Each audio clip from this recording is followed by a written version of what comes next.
Hay quienes dicen que todas las historias ya se han contado, que no queda nada nuevo por decir.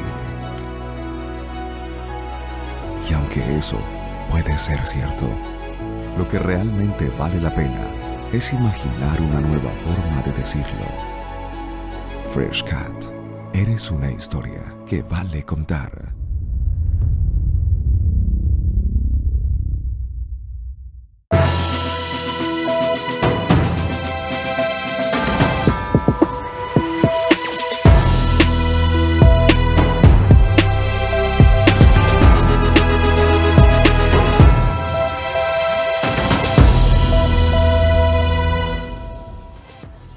Hola, ¿qué tal amigos y amigas? Bienvenidos a Límite por Desalineados. Un gusto como siempre que nos acompañen, esperando que ustedes y sus familias se encuentren muy bien de salud.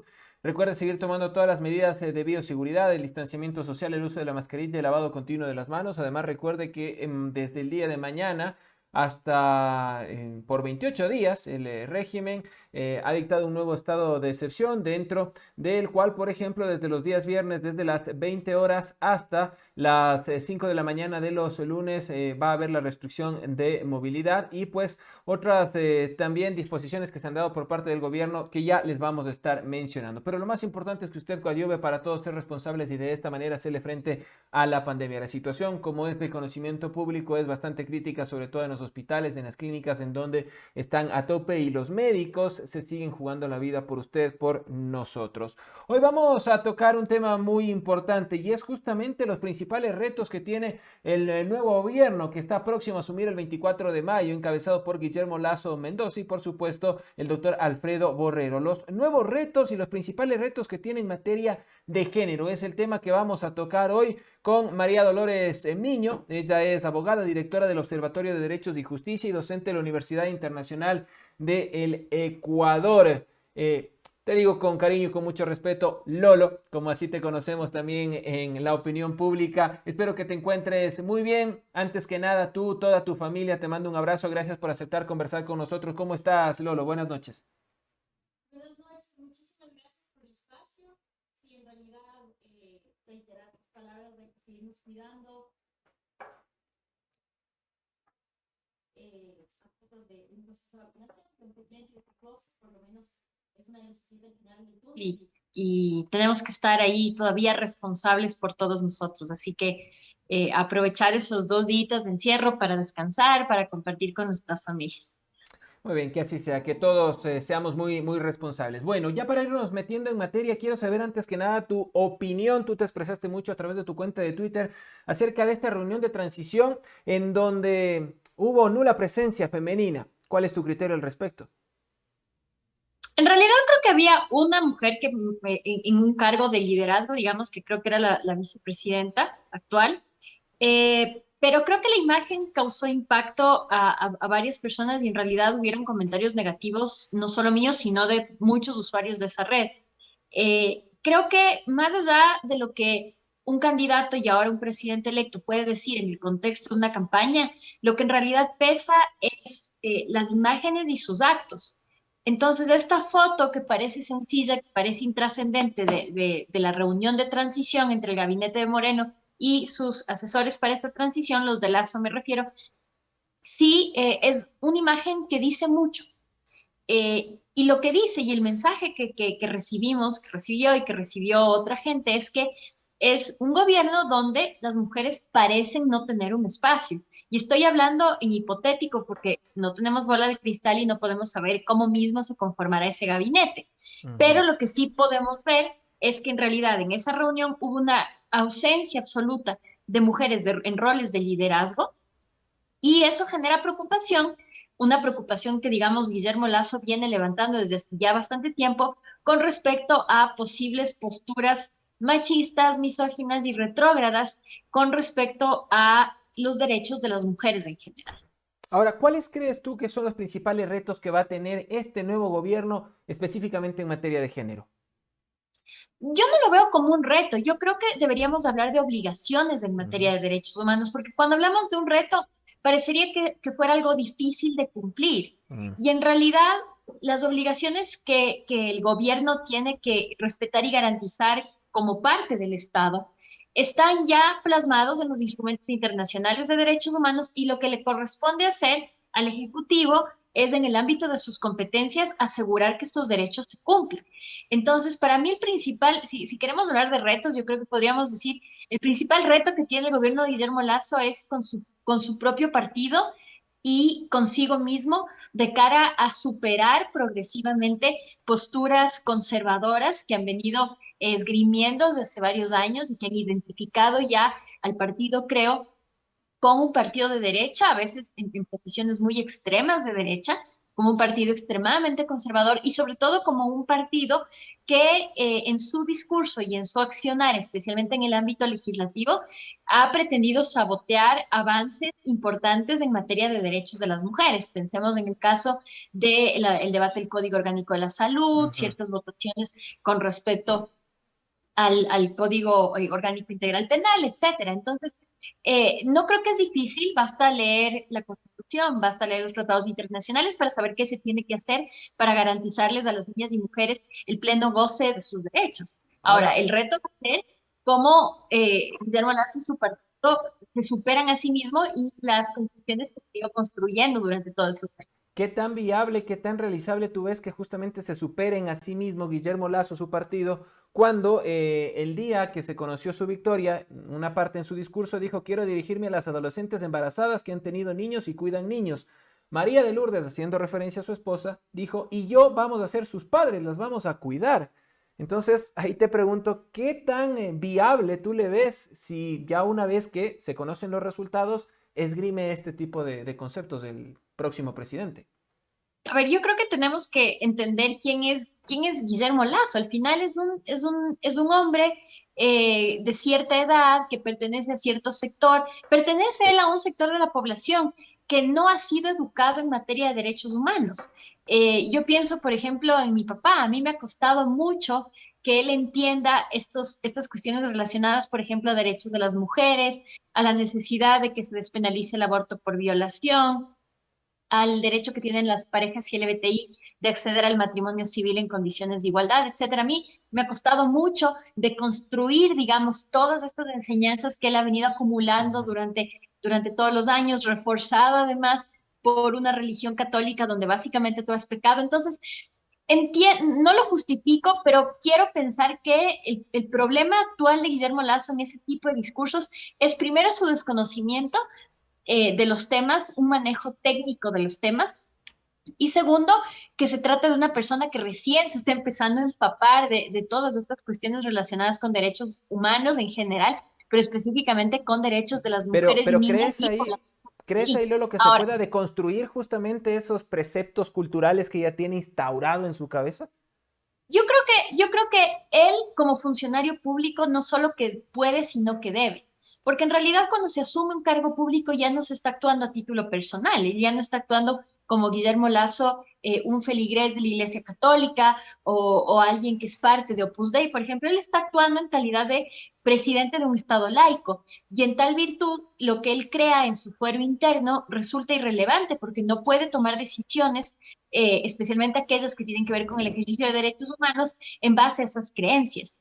Yo creo que va a ser un proceso interesante donde el que tendrá que aprender mucho, donde tendrá que ejercer este cargo público con mucha humildad y entendiendo que él no conoce muchas cosas.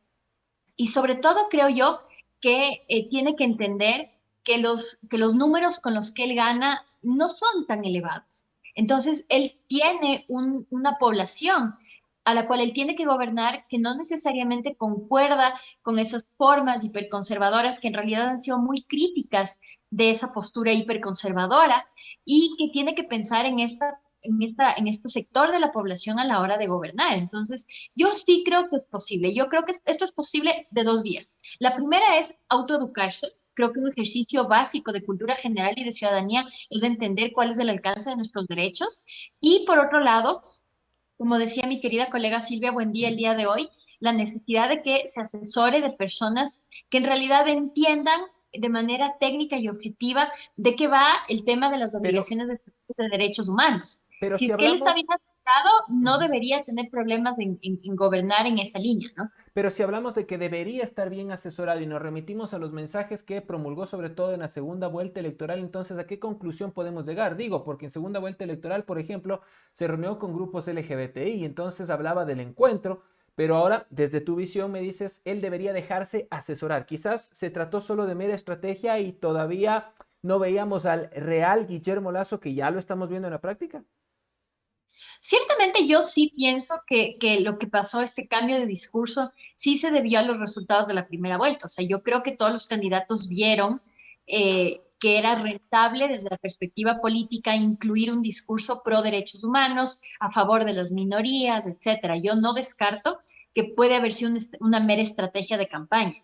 Ahora, yo creo que lo inteligente sería que esa estrategia de campaña subsista ya durante el gobierno, precisamente por lo que te digo antes. Mm. Si es un presidente que tiene una aceptación baja, que tiene una ciudadanía, incluso quienes votamos por él, porque yo voté por él, que vamos a estar pendientes del cumplimiento de esas ofertas, creo que él sería un flaco favor a sí mismo y a su gobierno empezando el primer día sin cumplir. Ujú. Ahora, el tema de derechos humanos, como cualquier otra especialidad, es un tema bastante complejo que requiere personas que entiendan bien del tema. O sea, no se trata de solo soltar frasecitas o muletillas, sino que es un tema técnico, como cualquier otra rama del derecho, que requiere de un conocimiento claro y de una asesoría técnica precisa.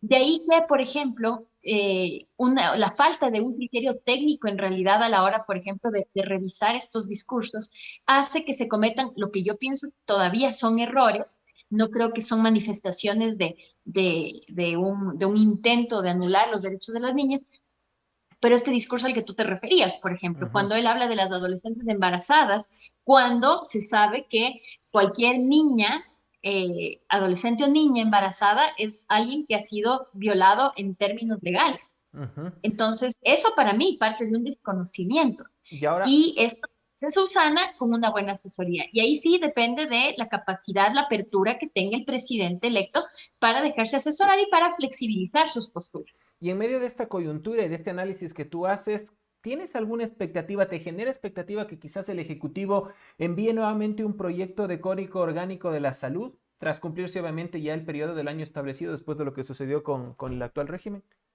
Obviamente este es un tema de preocupación porque nosotros sabemos claramente cuál fue la postura de Guillermo Lasso, ciudadano, y Ujú. Guillermo Lasso, candidato además, con respecto al Código Orgánico de la Salud.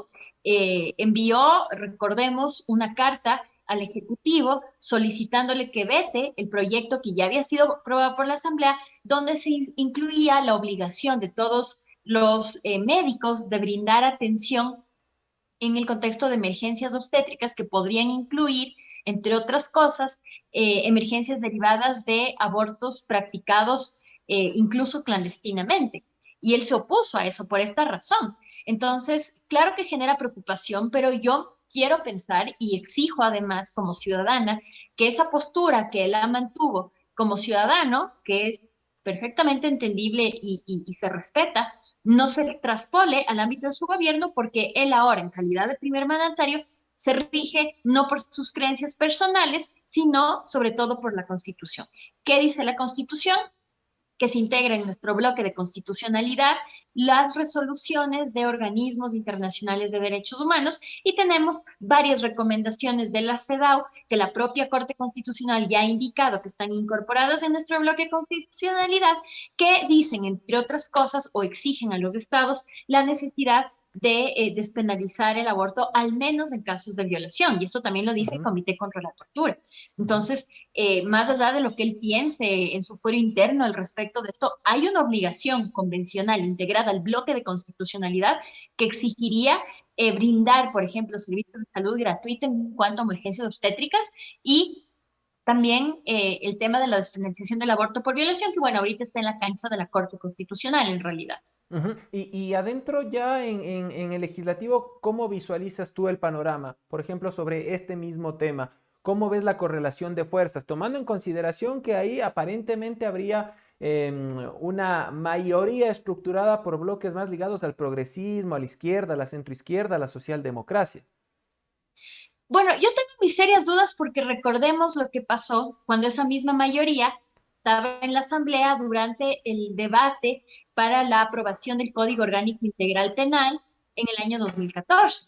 Esta misma mayoría que pertenece al mismo partido, al mismo movimiento, en principio trató de esgrimir votaciones a favor de la despenalización del aborto por violación, y el propio presidente Correa, dando una orden a sus asambleístas, impidió que ellos terminen votando en este sentido. Entonces, yo no me confiaría de que el hecho de que esta mayoría esté ahí es una garantía, porque muchas veces esas mayorías responden a intereses políticos de momento y no a la necesidad real de garantizar los derechos.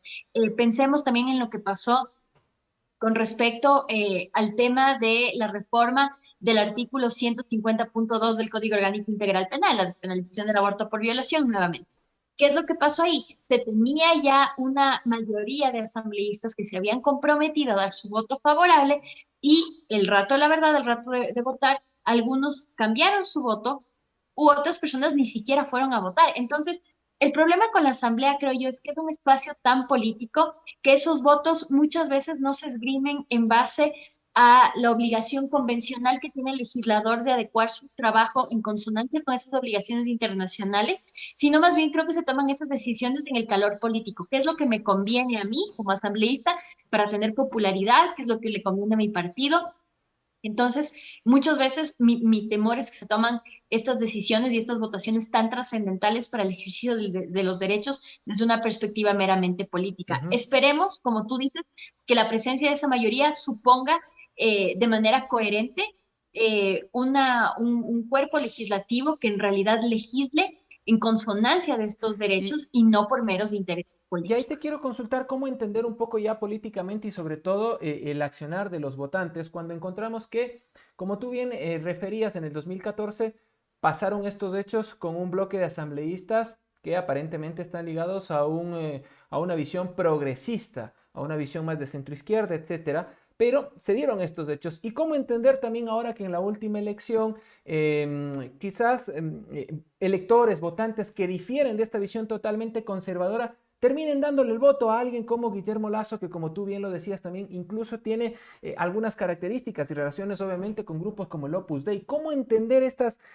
confusiones que quizás en los papeles uno las ve y dice, bueno, me parece incompatible que alguien que se dice ser progresista, pues no termine aprobando esto, y en cambio alguien que sí está a favor de la defensa de los derechos termine votando por un candidato a presidente que refleje, entre otras, el conservadurismo, quizás para muchos en su máxima expresión? De acuerdo, yo te voy a contar mi experiencia como votante porque no puedo en realidad saber cuál fue la lógica atrás de la votación de todas las personas, pero yo te voy a contar la mía como defensora de derechos humanos y como una persona que de manera súper abierta ha defendido derechos de las mujeres, de las niñas y de los grupos LGBTI. ¿Cuál fue mi razonamiento? Y que entiendo que fue el de muchas personas que están en mi misma línea. En realidad, en materia de derechos de niñas, mujeres y diversidad sexual, ambas propuestas políticas representaban el mismo riesgo. Ujú. Lazo, por lo que ha venido haciendo, por su afinidad con grupos religiosos de carácter casi extremo, como Opus Dei, y el movimiento UNES, que se le identifica con Rafael Correa, un poco por lo que pasó durante los 10 años de ese gobierno. O sea, fue un gobierno que empezó siendo progresista, pero que más adelante incurría en actos que eran totalmente incoherentes con esa línea, como por ejemplo, no sé, enviar a la policía que pegue al movimiento de mujeres cuando protestaron en la visita del presidente Erdogan, me parece que fue. Ujú. O esta llamada que el presidente Correa hace a sus asambleístas cuando éstas querían aprobar la tercera causal del aborto. Y había muchas incoherencias. Entonces, el propio discurso del expresidente Correa, que hasta semanas antes de la votación lo había emitido de una forma extremadamente misógina, machista, cuando hablaba del hedonismo frenético. Entonces, a mi criterio, las dos propuestas políticas significaban un riesgo grave para el ejercicio de los derechos de las mujeres, de las niñas y las poblaciones LGBTI.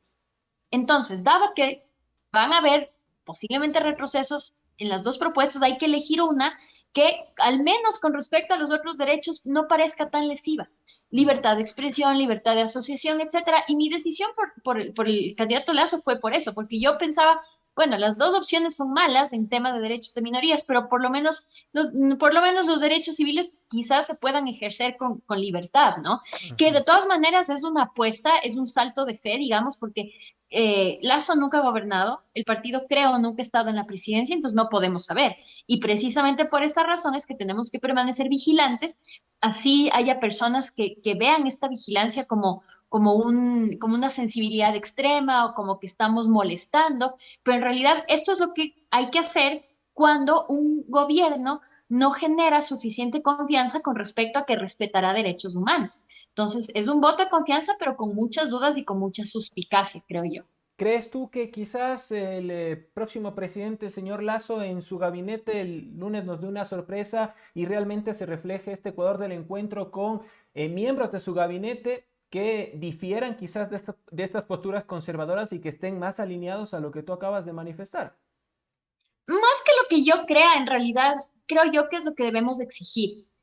Yo no te voy a decir que creo porque no sé qué está pasando, pero sí diría que exijo como ciudadana, y muchos otros ciudadanos estarán de acuerdo conmigo, de que no se puede hacer ofertas de campaña en el aire y no se Ujú. puede ofrecer cualquier cosa solo para ganar una elección y el momento que se gane esa elección a la semana, olvidarse de todos esos ofrecimientos y olvidarse de los compromisos que adquirió especialmente con personas como yo, que fuimos, creo yo, fundamentales para ese resultado electoral. Si bien no somos una mayoría Ujú. enorme, sí nuestro voto incidió en estos resultados electorales y creo que especialmente por esa razón es que este gobierno tiene que tener especialmente en cuenta cuáles son nuestras propuestas, cuáles son nuestras necesidades y hacer o materializar, mejor dicho, estas ofertas de campaña, ¿no? Si vamos a hablar de un encuentro, pues no podemos hacerlo de boca para afuera.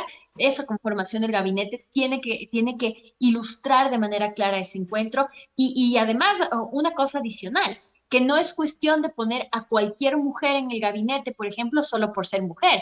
No es cuestión de poner a cualquier persona indígena, por ejemplo. No es cuestión de poner a Ujú. cualquier persona de diversidad sexual, sino que tiene que ser alguien que además de esa condición, uno, esté preparadísimo para el cargo y dos, sobre todo, tener una agenda de cumplimiento, respeto y garantía de esos derechos, porque ya ha ocurrido y me parece que el caso de la Asamblea hace algunos años era súper ilustrativo de esto. Teníamos una presidenta de la Asamblea, teníamos una Asamblea liderada por mujeres, pero en ese liderazgo no se ejercía en aras de favorecer y mejorar el ejercicio de derechos. Mm. Entonces, también tienen que ser personas que tengan un nivel de compromiso y experiencia con la tutela de estos derechos, porque si no, esa conformación, más allá de meras cuotas, no pasa a afectar y a impactar la realidad de quienes ejercemos Claro, estos derechos. nos quedaríamos quizás solo en cosas de forma y no de fondo. Para cerrar un poco el tema de Guillermo Lasso, quiero consultarte también tu opinión por esta justificación que dio al bombardeo del ejército colombiano a territorio ecuatoriano en 2008. Vi que también en tu Twitter te expresaste y ahí se dio la muerte de Raúl Reyes. Recordarán ustedes, amigos y amigas que nos están acompañando. Dijo textualmente, son operativos que conforman evidentemente la figura del estado de necesidad. ¿Coincides con este criterio? A ver, yo creo que hay que entender este concepto del estado de necesidad, como una colega ahora me aclaraba, efectivamente es un eximente de responsabilidad internacional. Pero aquí no estamos hablando de eximentes de responsabilidad internacional, estaríamos hablando de un posible eximente a la prohibición que está en la Carta de Naciones Unidas absoluta del uso de la fuerza. Para quienes nos están viendo y no entienden estos conceptos, la Carta de Naciones Unidas y la Carta de la OEA establecen una prohibición categórica a todos los estados de emplear la Fuerza Armada como un mecanismo de solución de controversias. Ujú. Cuando un estado emplea la Fuerza Armada de manera ilegítima, está violando la soberanía del otro estado. Y eso fue precisamente lo que pasó en el bombardeo de Angostura. Se hizo un ataque que primero fue aéreo y después terrestre por parte de las Fuerzas Armadas colombianas en territorio ecuatoriano sin que Ecuador hubiera atacado antes y sin que se le hubiera pedido permiso al Ecuador para hacer tal incursión. Entonces, independientemente de cualquier otro tema de contexto, lo cierto es que estuvo un ataque contrario a la Carta de Naciones Unidas que constituye un uso ilegítimo de la fuerza y por lo tanto una violación de la soberanía Mm. estatal. Entonces, Sobre eso no hay muchas vueltas que darle en realidad. La Asamblea General de la Organización de Estados Americanos ya reconoció esto en su oportunidad. Incluso hay un informe de un caso, del caso Isaya Molina, un informe de admisibilidad ante la Comisión Interamericana de Derechos Humanos, donde la Comisión también hablaba de esta incursión armada ilegal desde la perspectiva del derecho internacional público. Ujú. Entonces, no estamos hablando, puede haber un eximente de responsabilidad internacional. Lo que no hay es un eximente en ese momento sobre un uso desproporcional y abusivo de la fuerza, que a Ecuador incluso le hubiera dado derecho de responder en ejercicio del derecho a la legítima defensa que le asiste también en virtud de la Carta de Naciones Unidas. Entonces, de nuevo, yo creo que esto evidencia un desconocimiento grave del presidente Lazo en varios temas que son importantes, también tienen que ver con derecho internacional, y en realidad no podemos esperar que un presidente sepa todo, ¿no? Ninguno de Ujú. nosotros domina absolutamente todos los temas, pero precisamente por eso están los asesores. Y es importante que un primer mandatario sepa escuchar a sus asesores y sepa rodearse de personas que tengan conocimientos específicos en las distintas áreas en las cuales él se va a mover y va a trabajar. Entonces, y me parece a mí que un poco este discurso fue un poco salido de guión, me parece que no era algo que estaba planificado, pero si hubiera estado, en realidad ahí hay una falla de sus asesores cuando le permiten decir algo que básicamente es entendido como este señor no conoce ni lo básico del derecho internacional público. Quiero cambiar de tema y para ir cerrando el diálogo agradeciéndote por tu tiempo. ¿Cómo está el caso de Linda Guamán, aprovechando tu presencia acá? Quisiera que nos cuentes un poquito cómo avanza el tema. Efectivamente, juntamente con María del Mar Gallegos estamos ejerciendo la defensa de Linda Guamán. Hay otros procesados, entre los cuales está la actual secretaria de Salud, Jimena Barca, y el alcalde de Quito, Jorge Yunda.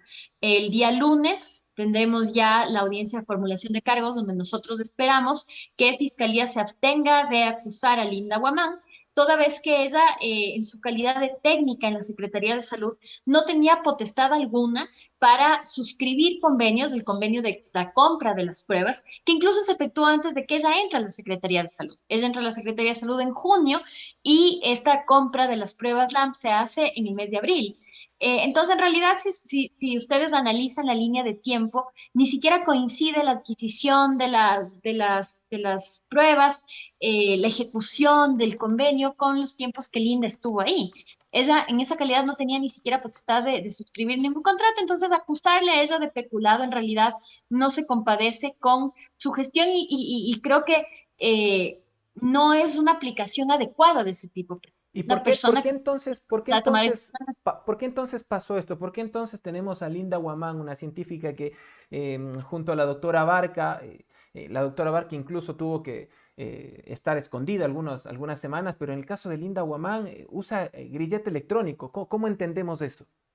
En realidad no se explica. A ver, yo entiendo la necesidad de investigar en general, investigar cualquier denuncia de corrupción, pero esta investigación tiene que estar limitada por este principio de legalidad que supone que ninguna persona puede ser procesada por hechos que no hubiera cometido o que no constituyan delitos. En el caso de Linda Guamán, ella como técnica no tenía ninguna potestad de tomar decisiones alrededor de ningún tipo de contratos. Ella no es especialista en contratación pública ni era de la dirección jurídica. No tenía la facultad, no tenía la autoridad para decidir sobre ningún aspecto de estos contratos, ni precontractual, ni durante el contrato, ni por la terminación de mutuo acuerdo. Entonces, en realidad, sí creo yo que, si bien es importante que se investiguen en general actos de corrupción, también esta aplicación de los tipos penales tiene que subsumirse a los hechos. Y aquí lo que tenemos es que muchas veces Fiscalía agarra a un montón de gente, a todos les empieza a investigar y no hay este análisis riguroso de, bueno, en realidad tendrá que ver o no tendrá que ver esta persona. O sea, Mientras que a hay todos muchos les otros meten el mismo que saco, dices tú. participaron. ¿Perdón? A todos les meten el mismo saco.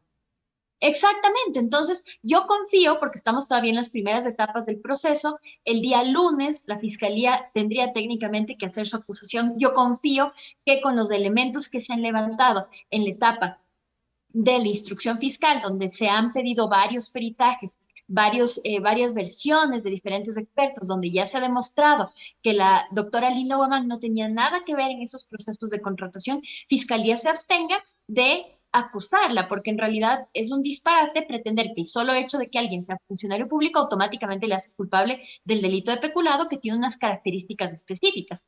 Además, recordar que el peculado se configura cuando hay un perjuicio para el Estado. Y en Ujú. este caso no se configuraba un perjuicio para el Estado porque este contrato con la empresa Saludmed ni siquiera ha sido todavía pagado en su integridad. Entonces, no solo que el municipio no perdió, sino que además se le tenía una garantía, le reemplazaron algunas pruebas que ya estaban por caducarse, entonces no hubo una pérdida en realidad. Y esto es un criterio que debería cubrir a todos los acusados, pero en el caso específico de Linda Guamán, además, ella, por el ámbito de sus funciones, no tenía la capacidad de tomar ninguna decisión que podría haber Ujú. decatado en ningún tipo de peculado. Ahora, las dos finales, y ahí sí, ya no te robo más tiempo. Me imagino tú conversas continuamente con Linda Guamán.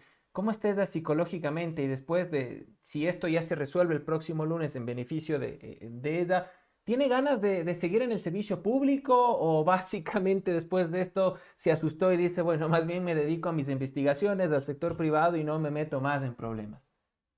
Sí, en realidad ha sido una cuestión muy difícil para ella desde la perspectiva emocional y humana, porque al final estamos hablando de una mujer que tenía simplemente el deseo de ayudar en el contexto de una pandemia y de prestar sus conocimientos en el ámbito de la ciencia para mejorar la situación de salud en el distrito metropolitano de Quito.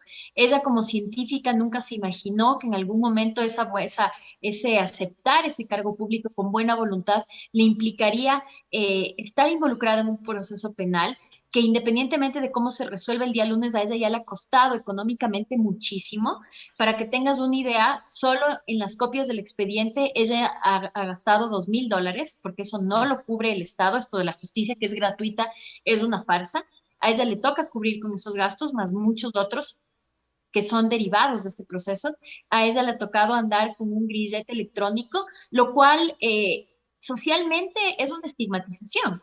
Donde ella entra, donde ella va, ya no le ven como la científica reconocida que era ella, que es en realidad ella, sino que ahora tiene que caminar con este estigma de tener un grillete electrónico. Ojalá todo se resuelva favorablemente en la siguiente semana a partir del día lunes, pero en realidad el daño que ya se le ha hecho a ella involucrándole en esta investigación, cuando ella claramente no tenía ningún tipo de potestad en el ámbito contractual y por lo tanto no podía cometer peculado, ya es un perjuicio y ya es un daño grave que se le ha hecho.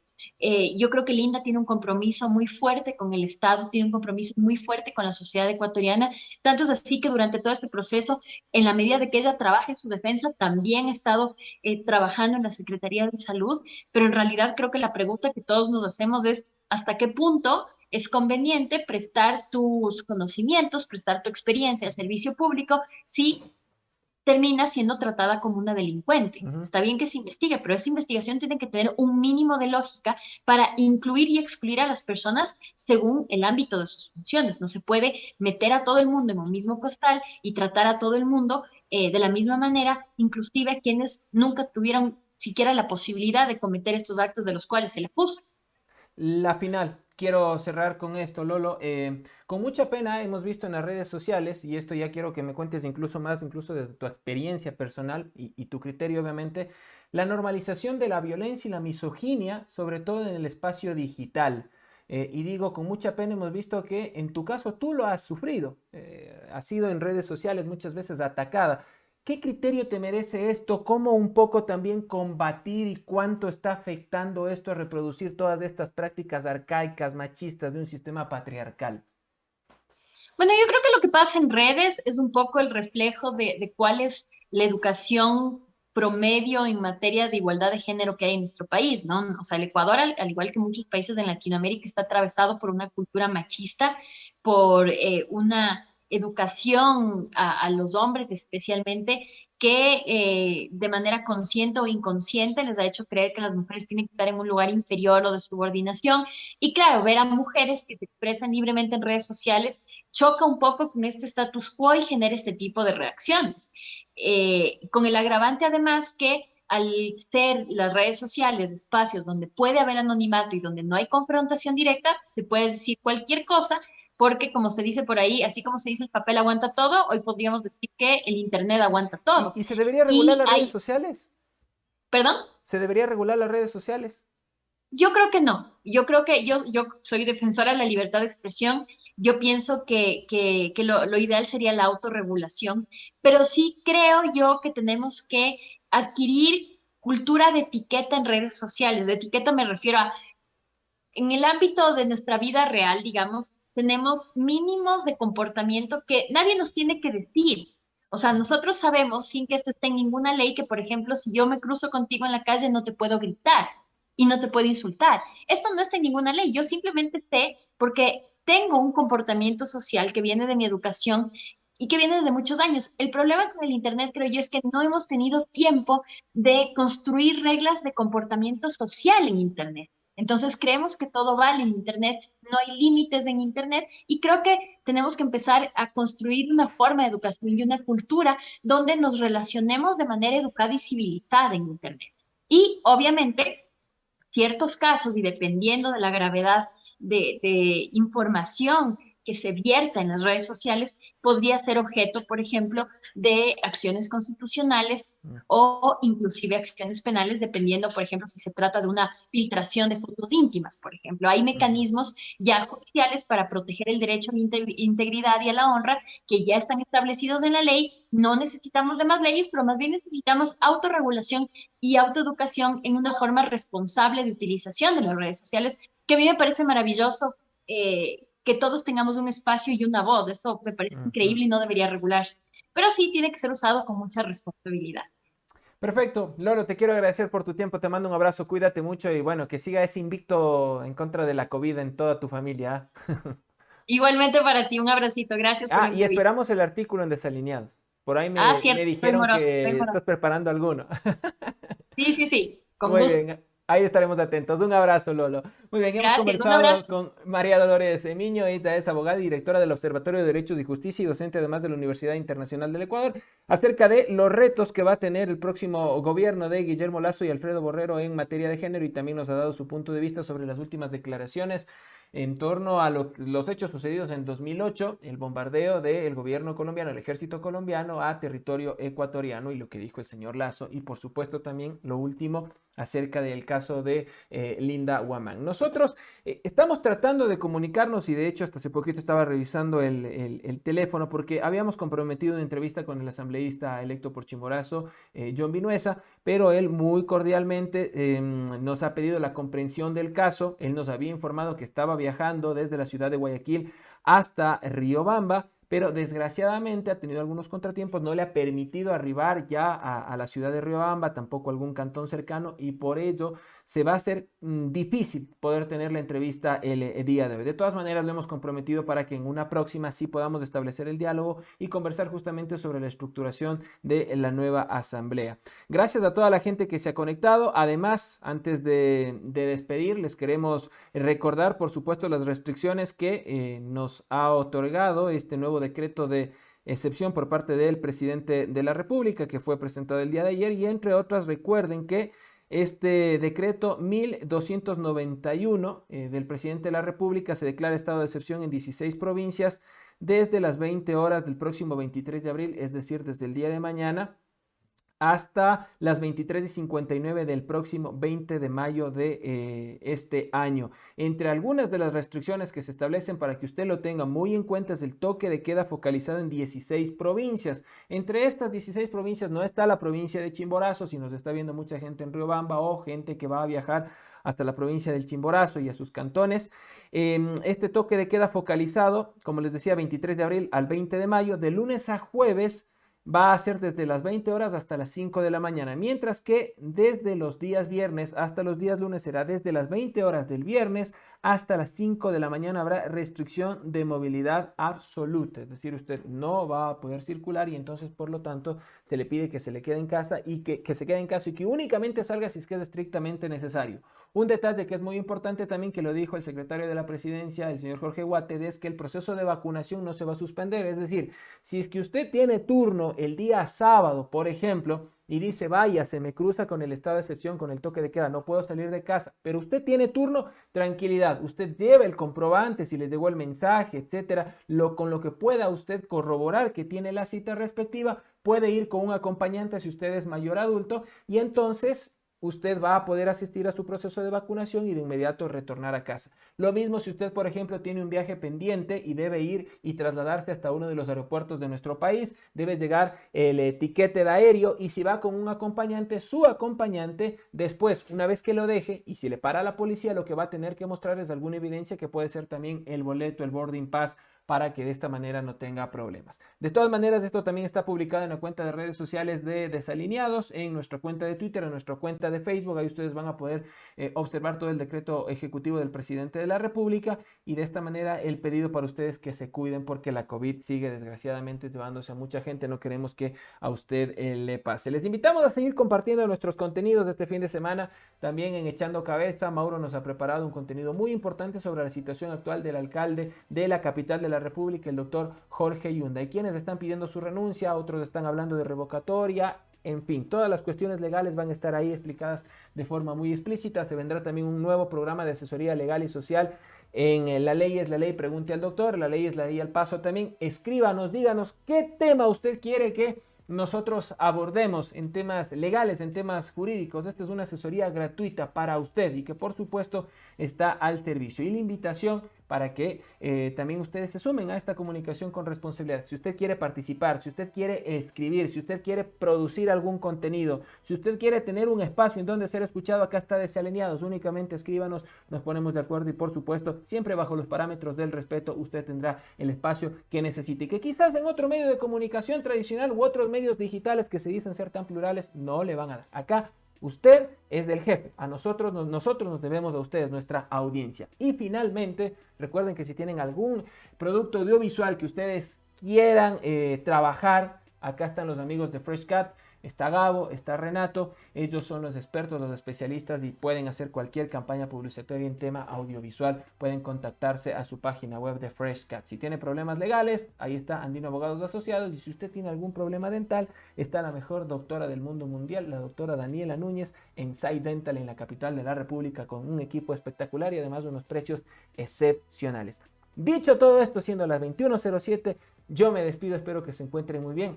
Y los amantes del fútbol, es que hay muchas noticias que teníamos que decirles. Los amantes del fútbol, este fin de semana no va a haber fútbol. Hace pocos minutos la Liga Pro ya emitió un comunicado, la fecha número 10 de la Serie A se va a reprogramar. El próximo martes se conocerá cuándo y en qué horarios y qué días se desarrollará el fútbol. Así que tiene que quedarse en casa, pero lamentablemente por la COVID-19 y entendemos estas decisiones, no va a haber fútbol tanto de Serie A como de Serie B. Ahora sí, nos despedimos, cuídense mucho, sigan en Desalineados y por supuesto les invitamos a que compartan y participen de la comunicación con responsabilidad.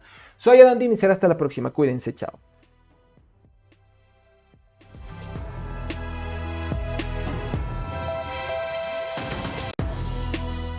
Hola, si te gustó este video te invitamos a que nos sigas en nuestras cuentas de Twitter, Facebook, Instagram y YouTube. Somos Desalineados, comunicación total y queremos que tú participes.